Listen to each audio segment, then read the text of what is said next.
নমস্কার, দীপ্তাস কিচেনে আজকে রান্নায় আপনাদের সাদর আমন্ত্রণ। আজ নিয়ে এসেছি পনিরের একটি নিরামিষ চটজলদি রেসিপি। এর জন্য প্রথমেই নিয়ে নিয়েছি পনির টুকরো করে কেটে, আর ছোট ছোট করে টুকরো করে কেটে নিয়েছি আলু, আর নিয়েছি টমেটো, একটু আদা আর কাঁচা লঙ্কা, আর নিয়েছি কয়েকটা কাজু বাদাম। প্রথমে একটি টমেটো, 4-5টি কাজু বাদাম, একটি কাঁচা লঙ্কা এবং আদা টুকরো করে একসাথে বেটে নিয়েছি, বেশ মিহি পেস্ট করে সরিয়ে রেখেছি। এবার কড়াই গরম করে তাতে সাদা তেল দিয়ে ভালো করে গরম করতে হবে।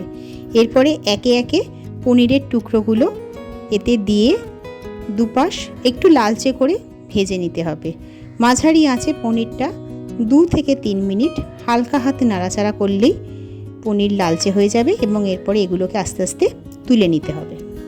পনির তবে বেশি ভাজলে একটু শক্ত হয়ে যাওয়ার আশঙ্কা থাকে। দেখুন সমস্ত পনিরগুলো ভাজা হয়ে গেছে। এরপর ওই তেলে আবার একটু গরম করে এতে আলুর টুকরোগুলো ছেড়ে দিতে হবে। আলু হালকা হাতে নাড়াচাড়া করে নিয়ে ঢাকা দিয়ে আঁচ কমিয়ে 5 মিনিট রাখতে হবে। এতে আলু বেশ ভালো করে ভাজা হবে এবং নরমও হয়ে আসবে। আলু একটু লালচে হলে একটি কড়া থেকে তুলে নিতে হবে এবং তারপরে ওই তেলেই সাদা জিরে, অল্প হিং, ছোট এলাচ, দারচিনি এবং শুকনো লঙ্কা ফোড়ন দেব। ফোড়ন 8 মিনিট নাড়াচাড়া করে সুন্দর গন্ধ বেরোলে এরপরে ওতে বেটে রাখা মশলার পেস্টটা দিয়ে দিতে হবে। বাটি ধুয়ে অল্প জল দিয়ে আঁচ মাঝারি রেখে এবারে ক্রমাগত হাতা দিয়ে নাড়িয়ে যেতে হবে যাতে এটা বেশ ভালো করে কষানো হয়। অল্প কষানোর পরে এতে হলুদ গুঁড়ো, স্বাদ অনুযায়ী নুন, 1 চামচ জিরে গুঁড়ো, 1 চামচ কাশ্মীরি লঙ্কা গুঁড়ো এবং স্বাদ অনুযায়ী ঝাল লঙ্কার গুঁড়ো দিয়ে আবারও ভালো করে কষাতে হবে। বেশ মিনিট 4-5 মাঝারি থেকে কম আঁচে এটাকে কষাতে হবে। কষাতে কষাতে যখন তেল ছেড়ে আসবে একেবারে, তখন এতে ভেজে রাখা আলুর টুকরোগুলো দিয়ে দিতে হবে। দিয়ে আরও মিনিট 2 একটু আঁচ বাড়িয়ে আলুর সাথে মশলাটাকে কষিয়ে পরিমাণ মতন জল দিয়ে দিতে হবে। জল দিয়ে অল্প নাড়াচাড়া করে ঢাকা দিয়ে দিতে হবে। মিনিট 5 মাঝারি আঁচে ঝোলটা ফোটাতে হবে।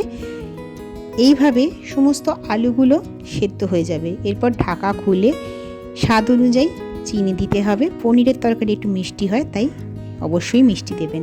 এরপরে পনিরের টুকরোগুলো ঝোলে দিয়ে দিতে হবে। দিয়ে আবার একটু নাড়াচাড়া করে ঢাকা দিয়ে দিতে হবে এবং আঁচ কমিয়ে মিনিট 2 ঢাকা অবস্থায় রাখতে হবে। 2 মিনিট পর ঢাকা খুলে হালকা হাতে নাড়িয়ে 1 চামচ ঘি দিয়ে দিতে হবে। দিয়ে 1 মিনিট ফুটতে দিতে হবে এবং তারপরে গ্যাস বন্ধ করে দিতে হবে। পনিরের গা মাখা তরকারি তৈরি হয়ে গেল। এই তরকারি ভাত, রুটি সবের সঙ্গেই খেতে দুর্দান্ত লাগে। বাড়িতে অবশ্যই বানাবেন। কেমন হলো আমায় জানাবেন। আমার রান্নাটা ভালো লেগে থাকলে একটা লাইক করে দেবেন। আজ তবে আসি, খুব শীঘ্রই আবার আপনাদের সাথে দেখা হবে কোনো নতুন রেসিপি নিয়ে। নমস্কার।